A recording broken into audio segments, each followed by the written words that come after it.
नमो अरिहन्ताणम् नमो सिद्धाणम् नमो आयरीयाणम् नमो वज्झायाणम् नमो लोये सवसाहुणम्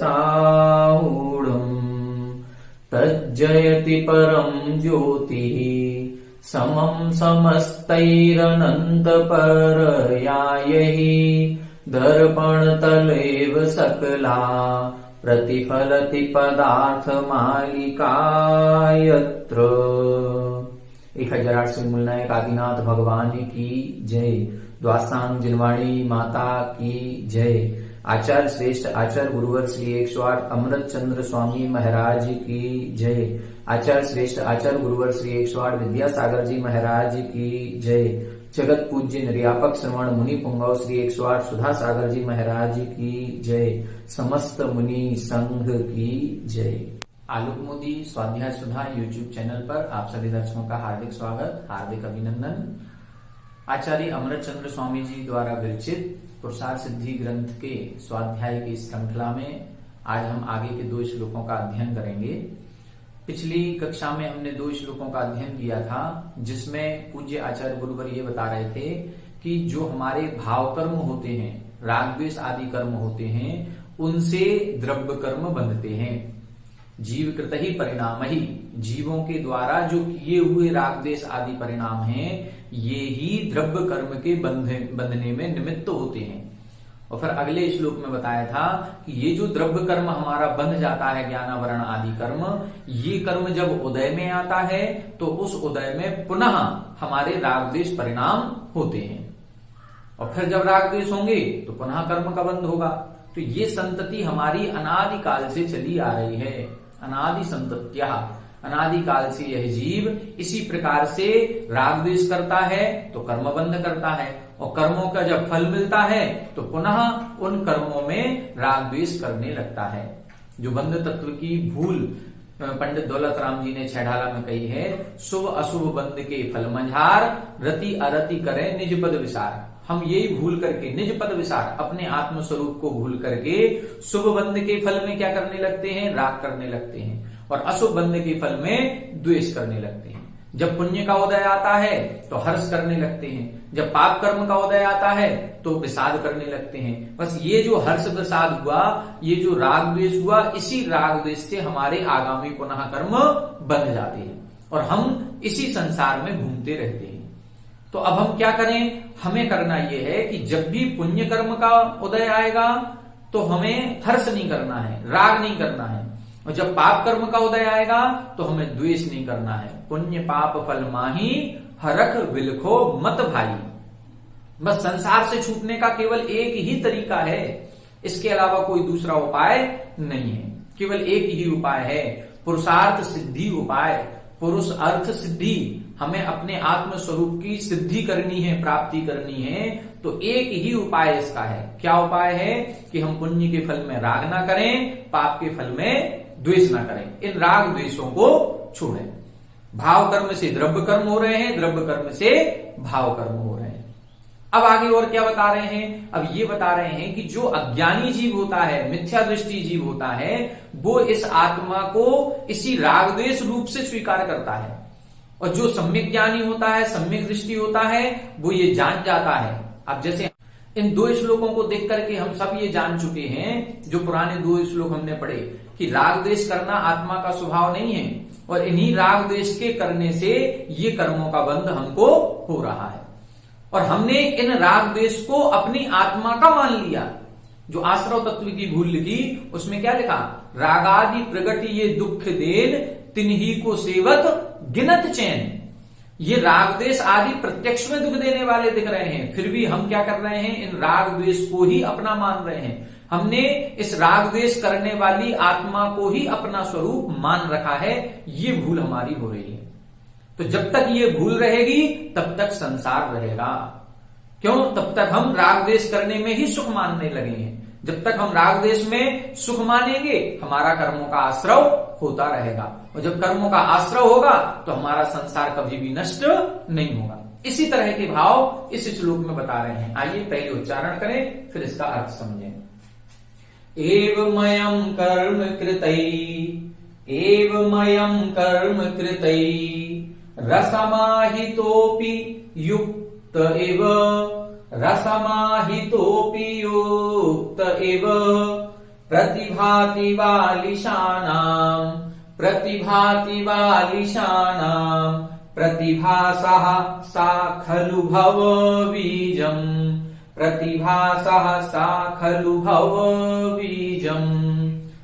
एवमयं कर्म कृतै रसमाहितोऽपि युक्त इव प्रतिभाति बालिशानां प्रतिभासः सा खलु भवबीजम्। एक बार आप लोग पढ़ें। एवमयं कर्म कृतै रसमाहितोऽपि युक्त इव प्रतिभाति बालिशानां प्रतिभासः सा खलु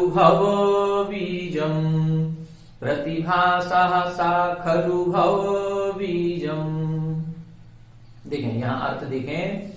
एवं अयं कर्म कृतहि, एवं यानी इस प्रकार। किस प्रकार? जो हम पूर्व श्लोक में पढ़ चुके, राग द्वेष आदि से द्रव्य कर्म बनता है और द्रव्य कर्मों से राग द्वेष आदि होते हैं। तो इस प्रकार कर्म कृतहि, कर्मों के द्वारा किए हुए इन परिणामों से, कर्म कृतहि परिणाम, इस प्रकार से कर्मों के द्वारा किए हुए परिणामों से असमाहितोपि, रा ऊपर पहुंच जाएगा, विसर्ग बन जाएगा, यहां से निकलेगा असमाहितोपि। समाहित का मतलब उसी में एक में हो जाना, समाहित होना, और असमाहित का मतलब पृथक पृथक होना, एक में एक नहीं होना। असमाहितोपि, ये जो कर्मकृत परिणाम हो रहे हैं राग द्वेष, इन राग द्वेषों से जो आत्मा है ये मिली हुई है या अलग अलग है? वास्तविकता में देखा जाएगा तो अलग अलग है। राग द्वेष परिणाम भले आत्मा कर रही है लेकिन कर्मों के माध्यम से हो रहे हैं, जबकि कर्म का स्वरूप अलग है, मेरी आत्मा का स्वरूप अलग है। मेरी आत्मा का स्वरूप राग द्वेष करना नहीं है। तो असमाहितोपि, राग द्वेष करना मेरी आत्मा का स्वभाव नहीं है, फिर भी युक्त इव, युक्त यानी इनको समाहित जैसा जो मान रहा है, वो ये मान रहा है कि ये राग द्वेष करना ही आत्मा का स्वभाव है। राग द्वेष से आत्मा सर्वथा भिन्न है, फिर भी युक्त इव, समाहित हुआ मानता है। कौन? बालिशानाम, अज्ञानी जीव, मिथ्या दृष्टि जीव, जो मिथ्यात्व से संयुक्त हो रहा है, ऐसा जीव युक्त एव प्रतिभाति, उस राग द्वेष से सहित ही आत्मा के स्वरूप को स्वीकार करता है। जो ज्ञानी होगा वो ज्ञानी तो समझ जाएगा, जो सम्यक ज्ञानी, सम्यक दर्शन आदि से सहित है, वो तो ये समझ रहा है कि ये राग द्वेष करना आत्मा का स्वभाव नहीं है, ये कर्मों के कारण से हो रहे हैं। लेकिन जो बालिशानाम, अज्ञानी है, मिथ्या दृष्टि है, जो हमने बताया ना, आश्रव तत्व की भूल, बंध तत्व की भूल, संवर तत्व की भूल, ये जो सातों तत्वों के प्रति विपरीत श्रद्धा हमारा हो रहा है, जिसको हम अगृहीत मिथ्यात्व कहते हैं। गृहीत मिथ्यात्व तो बहुत कम होता है। कुगुरु कुदेव कुशास्त्रों को पूजना तो ये पंचम काल की हुंडावसर्पणी की देन है। वैसे गृहीत मिथ्यात्व होते ही नहीं है। अगृहीत मिथ्यात्व के कारण से ही हम अनादिकाल से संसार में हैं। अब एक इंद्रिय आदि जीवों को देखें, ये क्या गृहीत मिथ्यात्व कर रहे हैं? नहीं कर रहे हैं। इनके अगृहीत मिथ्यात्व, ये जिस शरीर में जाते हैं उस शरीर को ही अपना मान रहे हैं, राग द्वेष को ही सुख का कारण मान रहे हैं। सब शुभ बंध का फल होता है तो राग करते हैं, अशुभ बंध का फल होता है तो द्वेष करते हैं। जो आत्मा के कल्याण के कारण है उनको कष्टदायी मान रहा है। ये सारी जितनी भी विपरीत बुद्धि चल रही है, यही विपरीत बुद्धि बालिशानाम प्रतिभाति, जो अज्ञानी जीवों को ऐसा प्रतिभास होता है। सप्रतिभासा, यही प्रतिभास यानी यही बुद्धि खलु भव बीजम, संसार का कारण होती है। जब तक हम इस मिथ्यात्व बुद्धि को नहीं छोड़ेंगे तब तक हमारा संसार भी नष्ट होने वाला नहीं है। संसार का कारण बता रहे हैं इसमें, भव बीजम। अब हेडिंग इसकी क्या बनेगी, संसार का कारण क्या है। हर श्लोक की एक एक अलग अलग हेडिंग बनेगी। जैसे पिछले श्लोक में द्रव्य कर्म का निमित्त क्या है, तो राग द्वेष परिणाम द्रव्य कर्मों के निमित्त हैं। फिर राग द्वेष परिणामों का निमित्त कौन है, तो द्रव्य कर्म राग द्वेष परिणामों के निमित्त हैं। संसार का कारण क्या है, तो संसार का कारण ये आएगा। इसमें बताया एवं अयम कर्म कृत ही, इस प्रकार से कर्मों के द्वारा किए हुए जो राग द्वेष परिणाम हो रहे हैं, जो आत्मा की परिणति हो रही है। अब हमारी आत्मा इस समय मनुष्य के शरीर में है, किस कारण से है, कर्म कृत ही, कर्म के कारण से। किसी की आत्मा त्रियंज के शरीर में है, किस कारण से, कर्म के कारण से। तो कर्म कृत ही, कर्म जो करवा रहा है ये आत्मा वैसा कर रही है। लेकिन क्या आत्मा का स्वभाव ऐसा है, नहीं, आत्मा का स्वभाव ऐसा नहीं है। ये कौन जानेगा, ये ज्ञानी जीव जान जाएगा। लेकिन अज्ञानी मिथ्या दृष्टि असमाहितोपि, पृथक पृथक होने पर भी युक्त एवं, एक समान मानता है, समाहित मान रहा है उसको, और बस ऐसा उसका मानना ही सप्रतिभाषा, यह ज्ञान ही, यह बुद्धि ही उसकी खलु भव बीजम, ये संसार का कारण बनती है। कुल मिला के संसार का कारण क्या है, संसार का कारण है मिथ्यात्व, मिथ्या दर्शन, मिथ्या ज्ञान, मिथ्या चारित्र। जब तक हम इस शरीर को अपना मान रहे हैं ये अगृहित मिथ्यात्व। यदि ये प्रत्यनीकानी भवंती भव पद्धति, जो आचार्य समंतभद्र स्वामी महाराज श्री ने भी लिखा है, सदृष्टि ज्ञान वृत्तानि धर्मम धर्मेश्वरा विदु, यदि ये प्रत्यनीकानी भवंती भव पद्धति। इससे विपरीत, सम्यक दर्शन ज्ञान चारित्र से विपरीत जो मिथ्या दर्शन ज्ञान चारित्र हैं, ये मिथ्या दर्शन ज्ञान चारित्र ही संसार के कारण है। भवंती भव पद्धति, संसार की संतति को बढ़ाने में यही निमित्त है। भव बीजम, बीज क्या करता है, बीज भले छोटा सा होता है लेकिन आगे की संतति को बढ़ाता है। अब फिर वृक्ष बनेगा, अब वृक्ष बनेगा तो फिर उससे बीज निकलेंगे, अब वो बीज आएंगे तो फिर उनसे वृक्ष बनेगा। तो बीज ही आगे की संतति को बढ़ाता है। तो ये भव बीजम संसार का कारण है। संसार का कारण क्या है, मिथ्या दर्शन, मिथ्या ज्ञान और मिथ्या चारित्र। ऐसे मिथ्याग्रग ज्ञान चरण, बस भ्रमत भरत दुख जन्म मरण, ताते इनको तजिए सुजान, सुनतिन संक्षेप कहूं बखान। दूसरी ढाल की प्रारंभ का पहला दोहा है ये। उन्होंने क्या लिख दिया कि ऐसे मिथ्याग्रग ज्ञान चरण, ऐसे मिथ्या दर्शन, मिथ्या ज्ञान और मिथ्या चारित्र के वशीभूत होकर के ही यह जीव इस संसार में भ्रमण कर रहा है, दुख भरत, दुखों को सहन कर रहा है। फिर से इसको देख लें एक बार। एवमयम कर्म कृत ही, इस प्रकार से कर्म कृत ही, कर्मों के द्वारा किए हुए परिणामों से असमाहितापि, पृथक पृथक होने पर भी बालिशानाम अज्ञानी मिथ्या दृष्टि जीवों को युक्त एवं प्रतिभाति, यह मिला हुआ सा ही प्रतीत होता है। हमारी आत्मा अलग है, शरीर अलग है, लेकिन इस मिथ्या दृष्टि जीव को तो आत्मा शरीर एक ही प्रतीत होते हैं। तन उपजत अपनी उपज जान, तन नसत आपको नासमान। इस शरीर की उत्पत्ति को अपनी उत्पत्ति मानता है और शरीर के विनाश को अपना विनाश मानता है। तो ये मिथ्या दृष्टि जीव तो उसको इसी तरह से युक्त एवं मिला जुला ही प्रतिभाति जानता है। और सप्रतिभाषा, ऐसा जानना ही खलु भव बीजम, यही संसार का कारण है। तो इस श्लोक में इन्होंने संसार का कारण बताया कि संसार का कारण क्या है, संसार का कारण है कि हम आत्मा और शरीर को एक ही मान करके बैठे हैं। जो राग द्वेष संसार के कारण हैं, उन्हीं को प्रतिदिन कर रहे हैं और उसी में चैन मान रहे हैं। जो ज्ञान और वैराग्य आत्मा के कल्याण के कारण है, आत्म हित हेतु विराग ज्ञान, आत्मा का कल्याण का कारण क्या है, वैराग्य और ज्ञान, उनको हम कष्टदायी मान रहे हैं। तय लखें आपको कष्टदान। आत्म अहित विषय कसाय, आत्मा के अकल्याण के कारण, आत्मा के अहित के कारण क्या है, विषय कसाय। तो हम उसी में हमारी परिणति जा रही है। हम वही विषय कसाय करते हुए अपने आप को सुखी मान रहे हैं। बस यही भ्रम बुद्धि हो रही है, इसी को मिथ्यात्व कहते हैं और यही मिथ्यात्व हमारे संसार का कारण है। ठीक है, अब अगले श्लोक में और चर्चा करेंगे कि इस पुरुषार्थ की सिद्धि का उपाय क्या है। ये संसार का कारण बता दिया, भव बीजम, ये संसार का कारण है। तो अब मोक्ष का कारण क्या है, इस पुरुषार्थ की सिद्धि, जो ग्रंथ का नाम है पुरुषार्थ सिद्धि उपाय, अब उसका उपाय बताइए कि हम अपने आत्म तत्व की उपलब्धि कैसे करेंगे। अब वो अगले श्लोक में बता रहे हैं। आइए अगला श्लोक देखते हैं। आइए देखें, अगला श्लोक देखेंगे। पिछले श्लोक में हमने ये देख लिया कि संसार का कारण क्या है, जो हमारे आत्मा के परिणाम या आत्मा की ये जो परिणति वर्तमान में दिखाई दे रही है, ये उस आत्मा के निज स्वभाव से, शुद्ध स्वरूप से बिल्कुल अलग है। लेकिन जो मिथ्या दृष्टि जीव है, ये मिथ्या दृष्टि जीव उसको एक समान मानता है, मिला जुला ही मान रहा है। और उसका ये जो ज्ञान है, यही ज्ञान जो मिथ्या ज्ञान है, वह मिथ्या ज्ञान ही भव बीजम संसार का कारण होता है।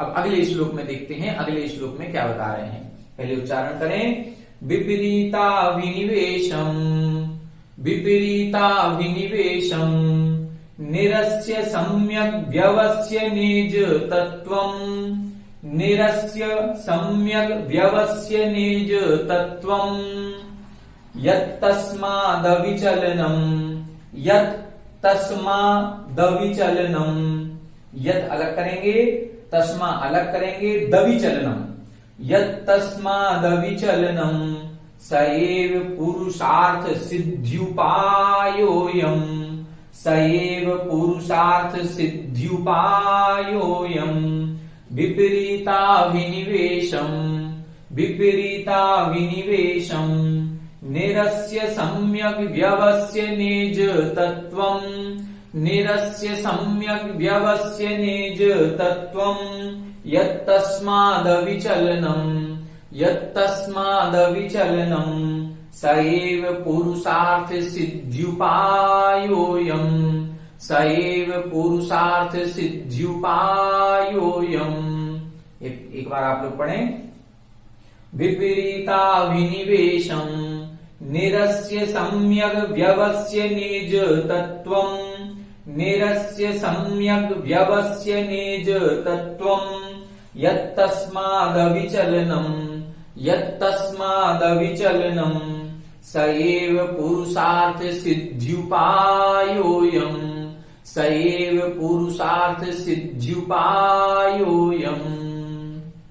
देखें, अब इधर बता रहे हैं, पिछले श्लोक में हमने क्या देख लिया कि मिथ्यात्व ही संसार का कारण है। तो अब इधर बता रहे हैं विपरीत अभिनिवेशम निरस्य। अब ये जो विपरीत अभिनिवेश, अभिनिवेश का मतलब ज्ञान, अभिप्राय कैसा हो रहा था, विपरीत, झूठा हो रहा था। जो हम सही को गलत समझ रहे थे, उस गलत धारणा को निरस्य, नष्ट करके, उस मिथ्यात्व को नष्ट करके, विपरीत अभिनिवेशम अर्थात मिथ्या दर्शन, मिथ्या ज्ञान, मिथ्या चारित्र, ये तीनों आ गए इसमें। इन तीनों को निरस्य यानी दूर करके, नष्ट करके, फिर क्या करें, निज तत्वम सम्यक व्यवस्य, अपने आत्म तत्व को अच्छी तरह से जान करके, सम्यक यानी अच्छी तरह से, व्यवस्य यानी जानना, किसको, निज तत्वम, अपने आत्मा के स्वरूप को, जो हमारी आत्मा का वास्तविक स्वरूप है, उस वास्तविक स्वरूप को पहचान करके, मतलब भेद विज्ञान ला करके। मिथ्या दृष्टि क्या कर रहा था, मिथ्या दृष्टि शरीर और आत्मा को एक मान रहा था, और हम लोगों ने क्या कर लिया, हम लोगों ने शरीर आत्मा को अब भिन्न भिन्न मान लिया। जिन परम पैनी सुबुद्धि छेनी, डारी अंतर भेदिया, वर्णादि अनुरागादि ते निज भाव को न्यारा दिया। क्या कर दिया, अब हमने सम्यक ज्ञान के बलबूते पर, सम्यक ज्ञान कौन सा, निज आत्मा का, निज आत्मा का सम्यक ज्ञान किया, तो उस सम्यक ज्ञान रूपी छेनी से अब हमने बीच में भेद डाल दिया। किस में भेद डाल दिया, वर्णादिते अर्थात स्पर्श रस गंध वर्ण से, और रागादिते राग द्वेष आदि से। ये जो दिखाई दे रहा है स्पर्श रस गंध वर्ण वाला, ये शरीर भी मेरा नहीं है। और जो राग द्वेष परिणति हम लोगों की हो रही है, राग द्वेष करना भी आत्मा का स्वभाव नहीं है। इन दोनों से हमने अपनी आत्म तत्व को अलग कर लिया। ये जो भेद विज्ञान प्रकट हुआ है, ये जो आत्मज्ञान प्रकट हुआ है, ये जो सम्यक ज्ञान प्रकट हुआ है, ये सम्यक ज्ञान क्या करना है, विपरीत अभिनिवेशम, विपरीत अभिनिवेश को नष्ट करके और उस सम्यक ज्ञान को प्रकट करके फिर क्या करना है, फिर बता रहे हैं यत् तस्मात् अविचलनम। अब ये जो केवल जो सम्यक ज्ञान हमको प्रकट हो गया है, उस सम्यक ज्ञान से नहीं छूटना, अविचलनम, विचलनम का मतलब छूट जाना। सम्यक ज्ञान हुआ और छूट गया, लेकिन यदि इस सम्यक ज्ञान को हम नहीं छोड़ते हैं, एक बार छायक सम्यक्त्व प्राप्त हो जाता है तो फिर कभी नहीं छूटता है। तो छायक सम्यक दर्शन प्राप्त कर लें तो बस छायक सम्यक दर्शन प्राप्त हुआ, एक बार जो भेद विज्ञान प्राप्त हुआ, बस यही पुरुषार्थ सिद्धि उपाय, यही आत्मा की सिद्धि का उपाय है। इसमें बता रहे हैं आत्मा की सिद्धि का उपाय क्या है। तो आत्मा की सिद्धि का उपाय है मिथ्यात्व छोड़ें और सम्यक दर्शन को प्राप्त करें। मिथ्या दर्शन, मिथ्या ज्ञान, मिथ्या चारित्र, इन तीनों को निरस्य, इन तीनों को छोड़ करके निज तत्वम सम्यक व्यवस्य, अपने आत्म तत्व के सच्चे वास्तविक स्वरूप का ज्ञान करें। सम्यक दर्शन, सम्यक ज्ञान, सम्यक चारित्र को प्रकट करें। जैसे ये व्यवहार सम्यक दर्शन ज्ञान चारित्र प्रकट होगा, उसके बाद अपनी आत्मा में लीन हो जाएं। अविचलनम, उस सम्यक ज्ञान को छोड़ना नहीं है, उसको बिना छोड़े अपनी आत्मा में लीन हो जाएंगे। निश्चय सम्यक दर्शन ज्ञान चारित्र प्राप्त होगा। बस यही पुरुषार्थ सिद्धि उपाय अयम, अयम यानी यही, सएव यही पुरुषार्थ यानी आत्मा की, अर्थ यानी स्वरूप की सिद्धि का उपाय है। स्वरूप की सिद्धि का उपाय एकमात्र उपाय, क्या उपाय है? सम्यक दर्शन को प्राप्त कर लें। तो आत्मा की सिद्धि का एकमात्र उपाय केवल यही है। आत्म को हित है सुख सो सुख, आकुलता बिन कहिए, आकुलता शिव माही न ताते, शिवमग लाग्यो चाहिए। सम्यक दर्शन ज्ञान चरण शिवमग सो दुविध विचार। बस सम्यक दर्शन, सम्यक ज्ञान और सम्यक चारित्र ही मोक्ष का मार्ग है। ये सम्यक दर्शन ज्ञान चारित्र ही पुरुषार्थ की सिद्धि का उपाय है। तो ये जो सम्यक दर्शन, सम्यक ज्ञान और सम्यक चारित्र है, बस इसी को प्राप्त करना है। तास उपाय न आन, ज्ञान घन घान बुझावे। इसके अलावा और कोई अन्य दूसरा उपाय नहीं है। विषय चाह दवदाह जगत जन अरनिद जावे, तास उपाय न आन, ज्ञान घन घान बुझावे। जो विषय चाह रूपी अग्नि इस जीव को इस संसार में जला रही है, जो दावानल अग्नि के समान है। दावानल अग्नि किसे कहते हैं? जो जंगल की आग है, और उस जंगल की आग को कोई नहीं बुझा सकता। कई बार आपने न्यूज़पेपरों में पढ़ा होगा, न्यूज में सुना होगा कि अमेरिका के जंगलों में और विदेशों में जंगलों में आग लगी हुई है।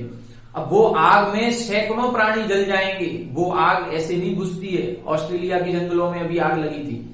वो आग कैसे बुझेगी? जब बादल आकर के ऊपर से बरसेंगे, तो बादल ही उस आग को बुझा सकते हैं। इसी तरह से पंचेंद्रिय विषयों की जब आग लगती है तो तास उपाय न आन, उसका कोई उपाय नहीं है उस अग्नि को बुझाने का। पंचेंद्रिय विषय कसायों की अग्नि को बुझाना है तो क्या है? ज्ञान घन घान बुझावे। सम्यक ज्ञान रूपी बादल ही उसको बुझा सकते हैं। तो संसार का जो कारण मिथ्या दर्शन, मिथ्या ज्ञान, मिथ्या चारित्र कहा है, अब उसके विपरीत आत्मा की सिद्धि का उपाय क्या है? आत्मा की सिद्धि का उपाय ये सम्यक दर्शन, सम्यक ज्ञान और सम्यक चारित्र है। सदृष्टि ज्ञान वृत्तानि धर्मम धर्मेश्वरावधि, यही धर्म है। वस्तु स्वभाव धर्मो, वस्तु का स्वभाव धर्म है।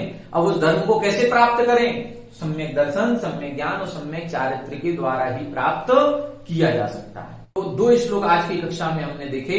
पहले श्लोक में बताया था कि जो कर्म कृत ही, जो कर्मों के द्वारा हमें शरीर मिला है, राग द्वेष परिणाम हो रहे हैं, ये आत्मा से सर्वथा भिन्न है, लेकिन मिथ्या दृष्टि जीव को ये युक्त एवं मिले हुए ही प्रतीत होते हैं। और उसका ये जो प्रतिभास है, उसका ये जो ज्ञान है, मिथ्या दर्शन, मिथ्या ज्ञान, मिथ्या चारित्र है, यही खलु भव बीजम, यही संसार का कारण है। जब संसार का कारण मिथ्या दर्शन, मिथ्या ज्ञान, मिथ्या चारित्र है, तो संसार मोक्ष का कारण क्या है? आत्मा की सिद्धि का उपाय क्या है? वो इसमें बताया कि निरस्य विपरीत अभिनिवेशम, विपरीत अभिप्राय को पहले नष्ट करें। पहले मिथ्या दर्शन, मिथ्या ज्ञान, मिथ्या चारित्र को छोड़ें, फिर उसके बाद सम्यक व्यवस्थ्य निज तत्वम, अपनी आत्मा को अच्छी तरह से जाने। एक बार छायक सम्यक्त्व प्राप्त कर लें तो छायक सम्यक दृष्टि जीव नियम से तीसरे या चौथे भाव में मोक्ष को प्राप्त करता ही करता है। या तो उसी भाव से मोक्ष चला जाएगा, यदि उसी भाव से मोक्ष नहीं गया तो नियम से तीसरे अथवा चौथे भाव में। यदि उसने पहले आयु का बंध कर लिया है तो फिर भोग भूमि जा सकता है। यदि मनुष्य आयु का बंध किया है तो भोग भूमि जाएगा, भोग भूमि से देव बनेगा और देव से फिर मनुष्य बन के जाएगा मोक्ष। चार भाव हो जाते हैं। और यदि उसने पूर्व बद्धाई उसके नहीं है और छायक सम्यक दर्शन कर लिया तो अब नियम से देव बनेगा और देव बन करके उसके बाद फिर मनुष्य बन के मोक्ष जाएगा ही जाएगा।